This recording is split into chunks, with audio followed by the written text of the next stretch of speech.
なんだまさか少年の GPS が消えた That looked purple. So is it the woman? Purple-haired woman?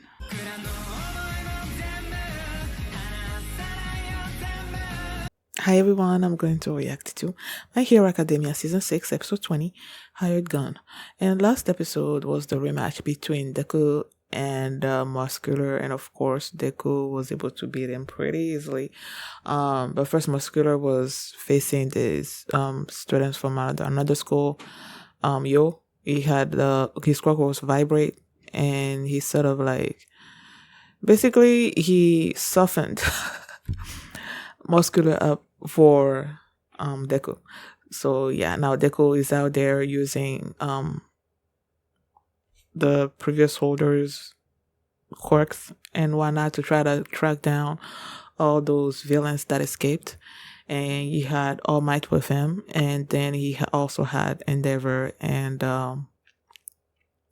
Hawks and Best Jeanist sort of like following behind him and all of that. So that's what happened last episode. And before we get into this one, if you guys are my reaction, please give it a thumbs up, subscribe, and please consider supporting on Patreon at patreon.com/feelmini. And I'll start this episode. And here we go.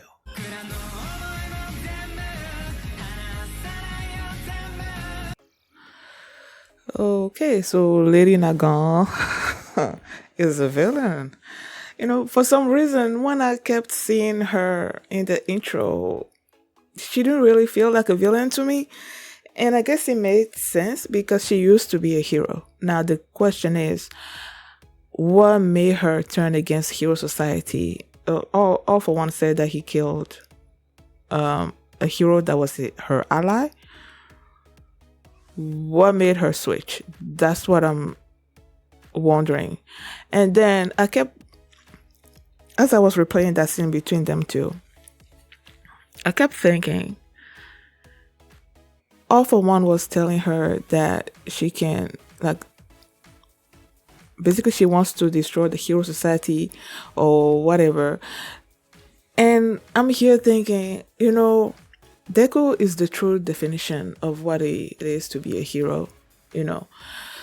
So I'm wondering, since she used to be a hero, will her interaction with Deku made her believe in a future, like in a good future for the heroes, or whatnot, and make her change her mind when it came to destroying, like to align herself with All for One? You know, like, I don't know. Deku is that type of person that can make you change your mind about stuff. Okay, he's that kind of person, and with her using, with the fact that she used to be a hero, and now whatever happened that made her disillusioned with the Hero Society and wanting to tear it down, maybe Deku is gonna be able to restore that faith in Hero Society. I don't know, that's what I'm thinking. All for One has planned everything, man. Like, he knows what they're gonna do. He can figure out their moves.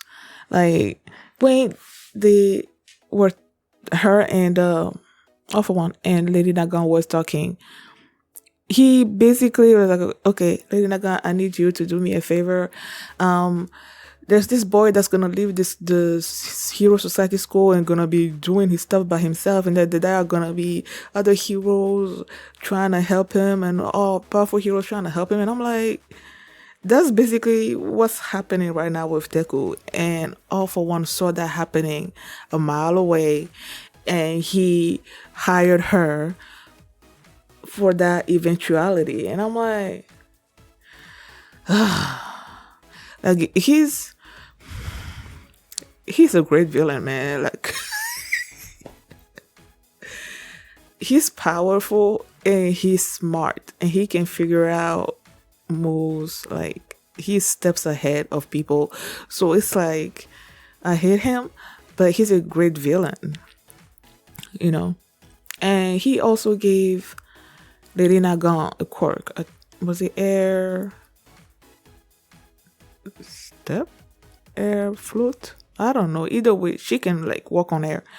Um, I don't know if he gave her another quirk, but this is the only one that I've seen. What the heck kind of English was that? That I've seen apart from her own quirk, which is rifle. Like her right arm is a rifle, and then her hair she uses as bullets.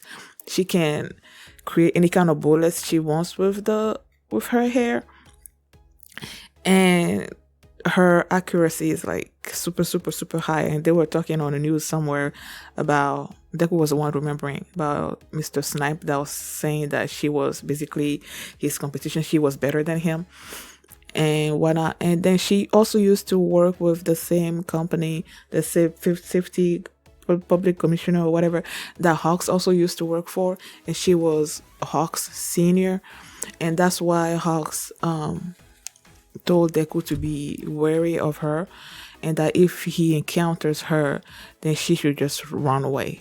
But then you have Deku that's been walking around trying to find these villains that escaped and trying to find one in particular that's connected to All For One, because that's his goal. He wants to find All For One and just end this whole thing, you know. So he's been doing all these things for a while, and he hasn't found any villain that had any connection to him until Lady Nagant. And then you remember what Hawks told him about, you know, running away from her.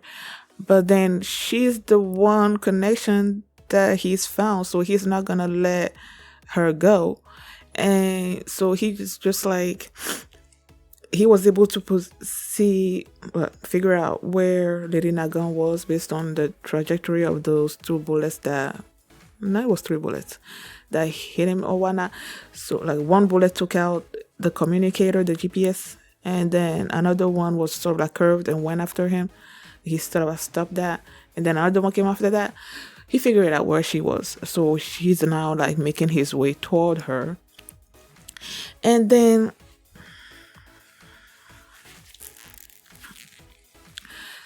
Lady Nagant also has been dragging Overhaul around with her. And I was like, I forgot what Overhaul's quirk was, so I had to Google it for a little bit. So he can disassemble and reassemble stuff. I completely forgot about it. I feel like I forgot a whole bunch of stuff when it came to the Shie Hasaikai's arc and stuff. You know, apart from him wanting Eddie. And I don't quite remember exactly what the relationship was between Overhaul and Pops. I think Pops was used to be the leader of the organization, and maybe he wasn't okay with what Overhaul was doing, and Overhaul was doing something behind his back or something. I don't quite remember. I need to get a refresher on that particular aspect of the. It's been a while. I don't remember. So she's been dragging Overhaul around and thinking that he's going to be useful sooner or later. And right now, he's not being useful. He's just like in this state where he's just like calling out to Pops and be like, I have to go to him or help him or something or other. Like he's not himself right now. And I feel like there's going to come a time where he's going to snap out of it. Oh,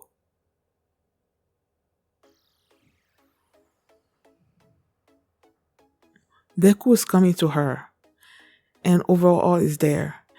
And you know, when Overhaul sees Deku, that's gonna snap him out of it. Oh, no, I'm not looking forward to that one. I'm so not looking forward to that. So, yeah, I don't know how that's gonna go. Now, we also spent some time with Endeavor and Hawks and Jeanist. They were captured these small villains that escaped, and then you had all these people there that were launching stuff at them like, get out of here, it's all your fault, Endeavor, and if you had stopped all those villains and whatnot, you know, that pisses me off You know, not the Endeavor, it's all your fault Endeavor, like Dabby killed all these people and whatnot, and he's your son and all that. I'm not talking about that part of it. I'm talking about the fact that they're blaming the heroes for not stopping the League of Villains. That's the part that I'm pissed off at. They are not invincible. The heroes are not invincible. They did their absolute best to try to stop these villains. And now you're blaming them because they didn't stop them. Like that, what were you all gonna do? Why didn't y'all rise up and fight them? You know, because I don't know. Just that part, it makes me mad when they're blaming them for not stopping the villains and all of that. They did the best. So, like, get away with your judgmental crap and whatnot. That part of it pisses me off. But the fact, the Dabby part of it and all of that, like, I understand that part of it. But everything else, shut up. So they left, and then they were talking about, you know, Hawks especially was talking about All for One and him wanting to use Shigaraki, take over Shigaraki's body, use his hatred and all of that. And they were talking how they needed these strong emotions to sort of like overcome One for All. And so he's trying to use Shigaraki's hatred. And then Hawks is like, I find that kind of something's not right with that.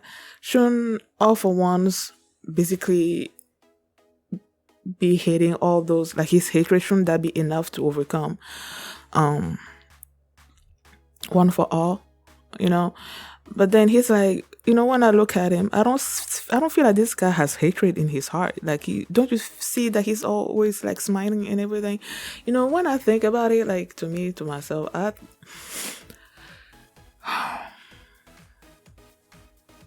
feel like, I don't know. There's just something about the way All for One refers to his brother. You know, like, I think his thing is to make his brother submit to him. That's what he wants out of like everything. It's not that he wants the quirk of One for All. To me, that's not what it is. That's what he says and all that, but that's not really what's behind his actions, at least not to me. To me, it feels like he wants his brother to submit to him. That's his ultimate goal, wanting his brother to submit to him. It's not really about acquiring One for All, even though One for All came from his brother defying him and one not submitting to him or something or other like that. That's not really it to me. It's really about his brother. Because like when I keep remembering when he took over Shigaraki for a little bit and then he was reaching out to Deku trying to say One for All, he kept calling out brother. If you just want the quirk One for All, why don't you just say, why do you keep calling out to your brother? I feel like he has an obsession with his brother. The fact that his brother was the one person or one that did not submit to him or something or other like that, that's messing with him. So I don't know. I don't think that there's no hatred in him toward his brother. There's none. The smiling part of it, I'm not quite sure where that comes from. But yeah, basically Shigaraki's hatred is like so powerful that I guess he only needs his hatred to sort of like try to overcome One for All. But whatever. So yeah, so there's that. And then there was also the flashback. We went back to the world where all the previous wielders were talking and everything. And they had those two, the first and the second successor of One for All. They turned their backs to Deku at one point, and the first was telling them to basically join the program. And they were there during the time where All for One was at his prime, and they tried to mount this sort of like attack on One for All.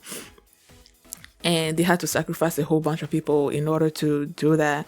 And now you're telling us to support this kid that wants to save Shigaraki. Like, that didn't make any sense to them. And the first was like, I see what you mean, but then why did you reach out a hand to me when you found me, in my cell and everything? So it told him that, yeah, it was the quirk One for All was born out of his not submitting to his brother, but it didn't actually start until they reached out a hand to him. So I found that really cool. And then they also turned around, and now they are all behind helping Deku. Now I'm wondering what were their quirks. I think it was just one. It was just All Might and Deku that are quirkless. So all the others must have quirks, right? So I'm wondering what those two quirks are. Like, we already know Nana's is Float, Shinomori is Danger Sense, Banjo or whatever is Black Whip, and is Smokescreen. Did I miss anybody else? Yeah, I think that's it. So, like, what are the other two? Like, I really want to know. Thank you guys for watching. And if you like this reaction, please give it a thumbs up, subscribe. And if you want to see my reaction to the next episode, you can do so by checking out my Patreon at patreon.com/feelingmini. And you can also see the full length of this reaction there as well. So, thanks for watching, and I will see you next time. Bye. I never meant to hurt you. I never meant to make you cry, but tonight I'm cleaning out my closet one more time.